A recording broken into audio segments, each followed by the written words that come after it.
everybody. Thank you so much for listening. This is Hunter here, and I'm going to give my thoughts relatively quickly on the Royal Rumble. I just finished watching it here. Um, and so I know we talk about movies for the most part, but I'm a huge wrestling fan. Have been since I was a kid, and so I've watched all the Royal Rumbles. I've pretty much watched every WWE pay-per-view. But the last couple years, the Royal Rumble, they have fucked it up. Last year Roman Reigns won it, which was like the loudest, maybe some of the loudest booing I've ever heard from a crowd ever. And then the year before that, Batista won the Royal Rumble, leading to WrestleMania 30 until the fans pretty much rioted, and we got Daniel Bryan in the main event, which was fantastic. But so going into this year's Rumble, we have Roman Reigns defending his title against 29 other guys. It's the first time that the title has been on the line since I believe the 92, it's 91 or 92 Royal Rumble where the title was vacant and Ric Flair won it. So, so going into this night, I was like, okay, there's plenty of room here to make for a special night. And for the most part, as much as I hate to admit it, WWE did get some stuff right. The night started off with Owens against Ambrose in a last man standing match for the Intercontinental title.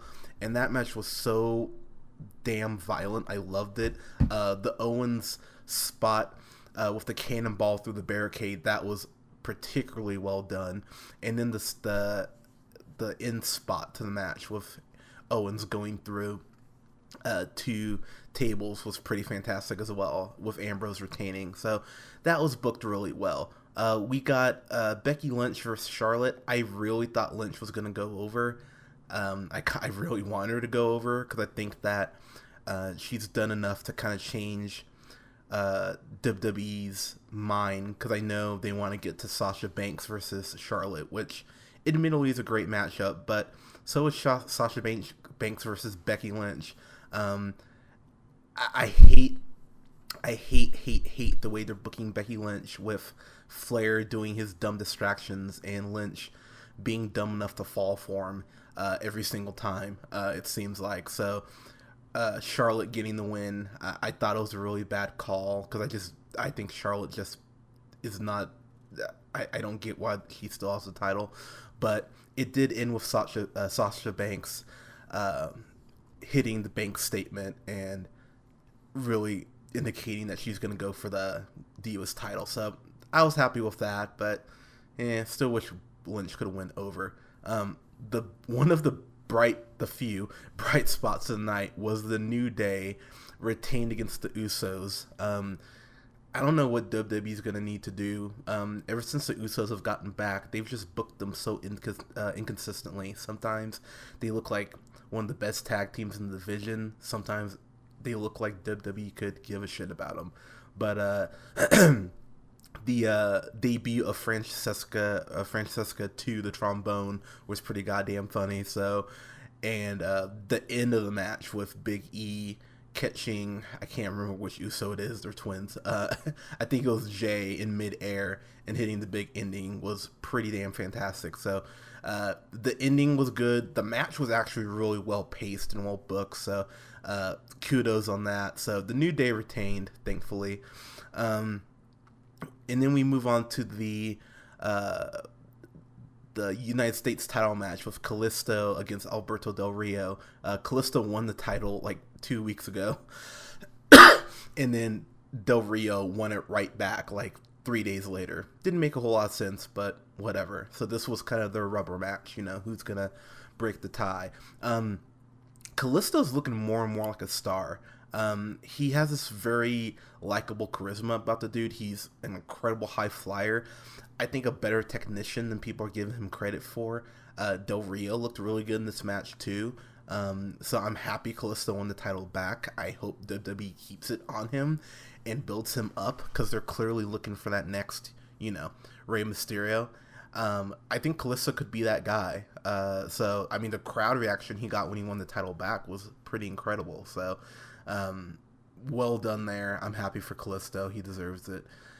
All right, so now we get to the Royal Rumble match. Now, as I said at the beginning here, they fucked this up the last couple years. So, with Roman Reigns being the champion, defending his title, I was like, well, okay, there's a lot of room here for some cool shit.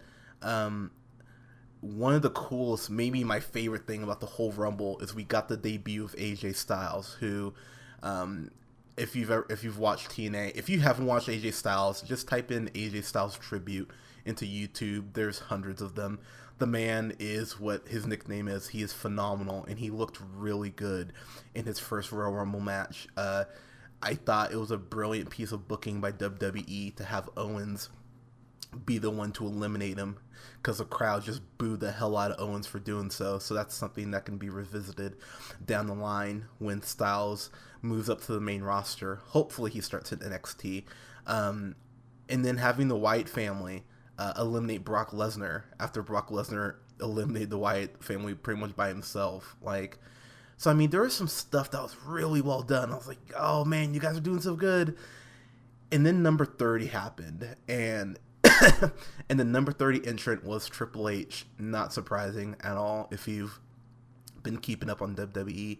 And so it came down to Triple H and Dean Ambrose. And for half a second, just for half a second, I was like, oh my god, WWE's gonna do something like smart, and they're gonna have Ambrose be a double champion and see where that goes.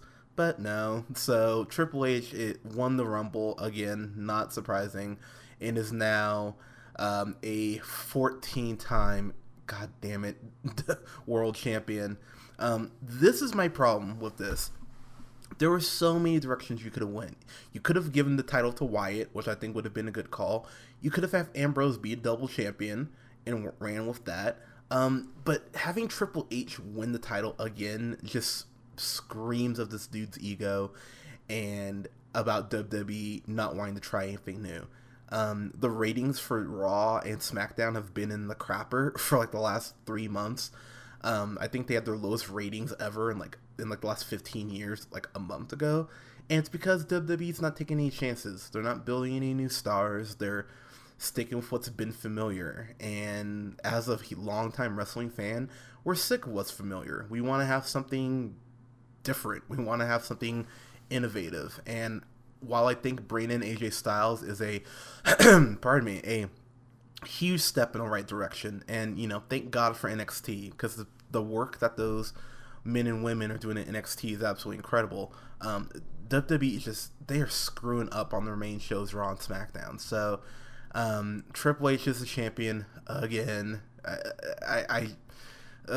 It's a horrible booking call. It's one of those things that I've read, on Twitter, lots of tweets being like, oh, well, the show was good. Like, don't be so sad about the end result. It's like, but that's the thing. That's the end result. That's the last thing fans are going to remember is Triple H standing in the ring with his wife, with his father-in-law, holding the WWE Championship. And it's one of those things, it's like, we've seen this so many times. Why do we want to see it again? Why should I give a shit? So, horrible call by WWE. Maybe enough fans will bitch and moan and revolt that they'll change the Mania main event like they did a couple years ago when Daniel Bryan won the title. But right now, it just makes WWE look really dumb and really stupid. And I was really disappointed because I was liking the Rumble. I thought they had some really good stuff, but the ending just left a really bad taste in my mouth. So we are on the road to WrestleMania again, but it is a very, very familiar road. So yeah, overall, I thought the show was actually pretty good.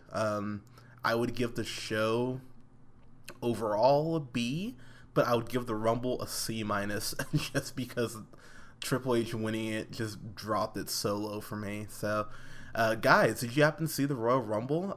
Let me know what you thought. You can follow me on the Twitter at JHunterRealPineapple and like us here on Facebook at The Real Pineapple, and you can follow us here on SoundCloud and comment on this track and all of our other tracks at The Real Pineapple 775. I'm going to have our worst of 2015 going up tomorrow, and we have a review for Sicario going up tomorrow as well.